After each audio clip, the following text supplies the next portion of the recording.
You've been lying to hurting people, and you learned it from other Christians. Every time someone loses a job, buries a loved one, or watches their marriage fall apart, you hand them the same hollow phrase, "Everything happens for a reason." You mean well. But that sentence has done more damage to grieving hearts than you realize, and by the end of this, you'll understand why swapping 5 words changes your entire theology. Picture a mother sitting in a hospital waiting room at 2 in the morning. Her child is in surgery. A well-meaning friend puts a hand on her shoulder and says, "Everything happens for a reason." What does that phrase actually communicate to her in that moment? That God orchestrated her child's suffering for some cosmic lesson. That the agony she's drowning in was scheduled. That somewhere in heaven, this was penciled into the plan like a calendar appointment. Now picture the same moment, same fear, same fluorescent lights buzzing overhead. But instead, that friend says, "I don't know why this is happening, but I know God can redeem it." Feel the difference in your chest. One phrase makes God the author of the tragedy. The other makes him the rescuer inside it. This distinction matters more than most sermons you'll hear this year.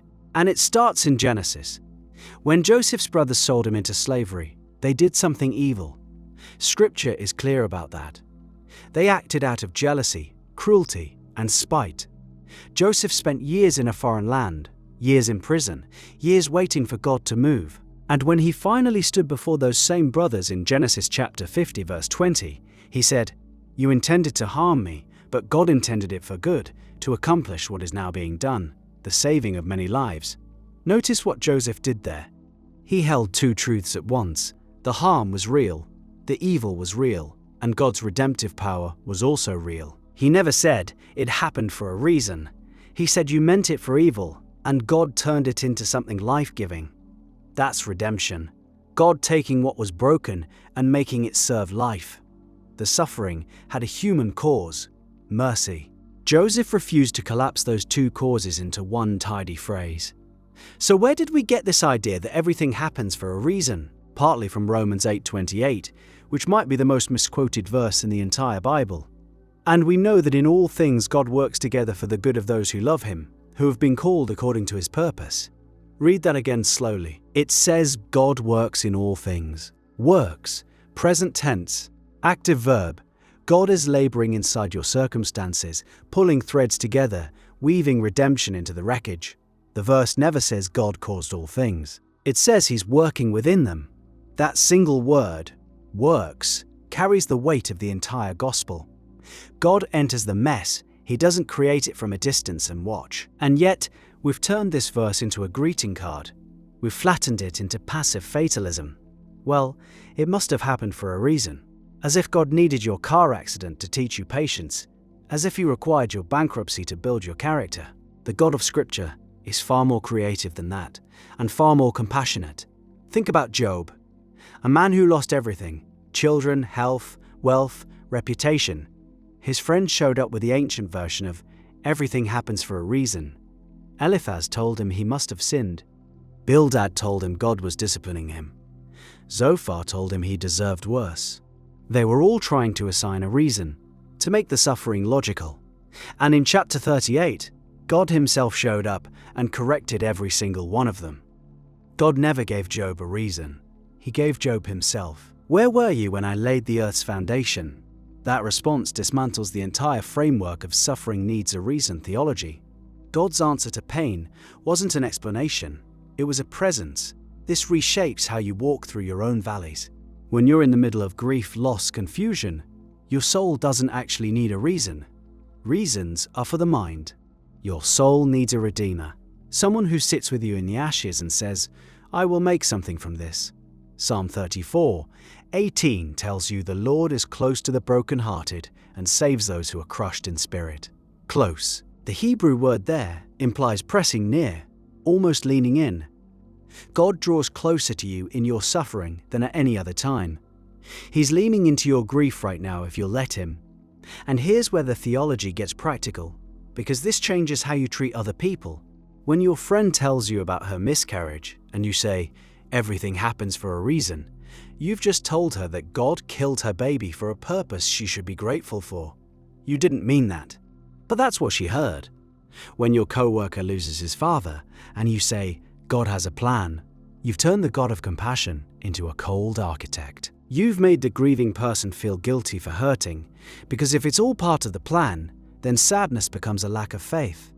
Redemption theology frees people to grieve honestly. Jesus wept at Lazarus' tomb, even though he was about to raise him from the dead. John chapter 11 verse 35, the shortest verse in the Bible and one of the most significant. Jesus already knew the resurrection was coming. He wept anyway. Grief and faith aren't opposites. Jesus held them in the same breath. He gives you permission to do the same. Some of you have been carrying guilt for years because you couldn't find the reason behind your suffering.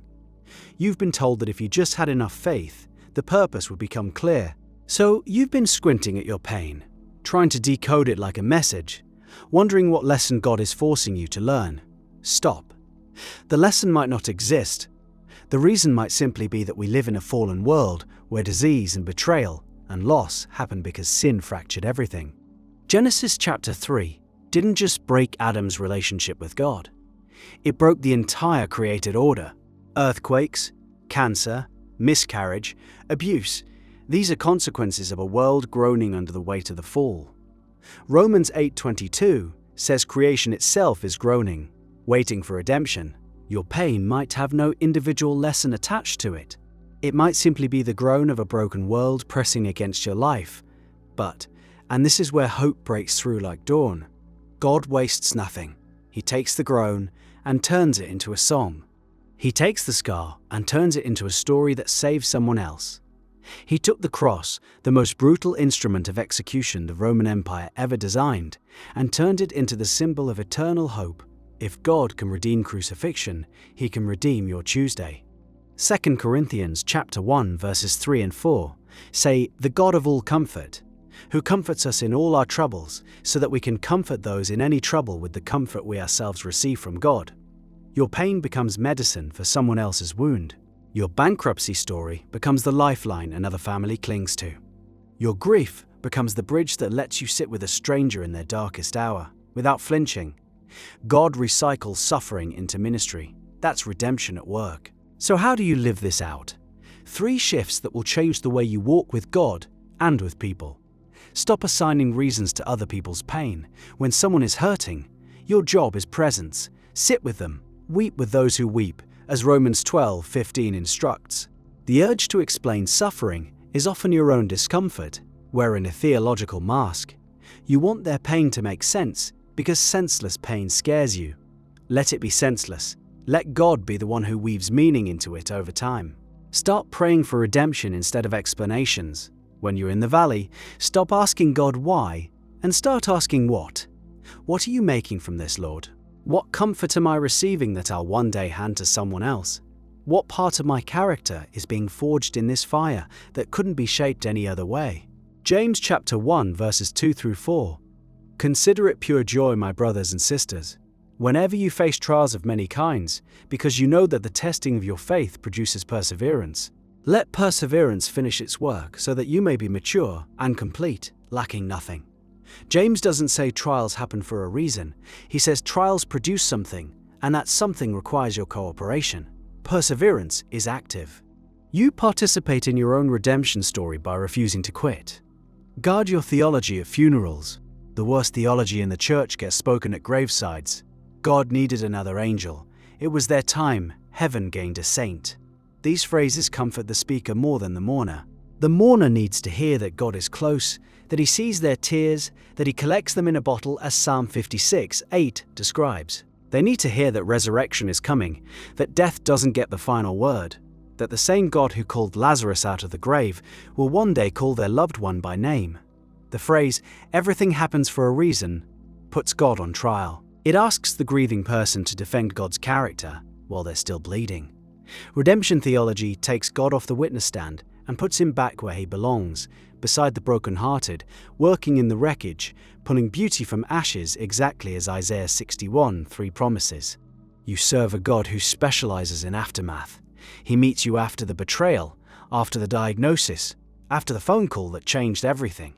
And He says the same thing He said to Joseph, to Job, to Mary at the empty tomb. I am making all things new. Revelation 21:5. All things. even the thing you're carrying right now that feels beyond repair. So retire that phrase, let it go the way of every comfortable lie that sounds spiritual but crumbles under weight. Replace it with something true, something that honors both the pain and the God who enters it. The next time someone you love is breaking, lean in close and say what the gospel actually teaches. I don't know why, but I know who, and he wastes nothing.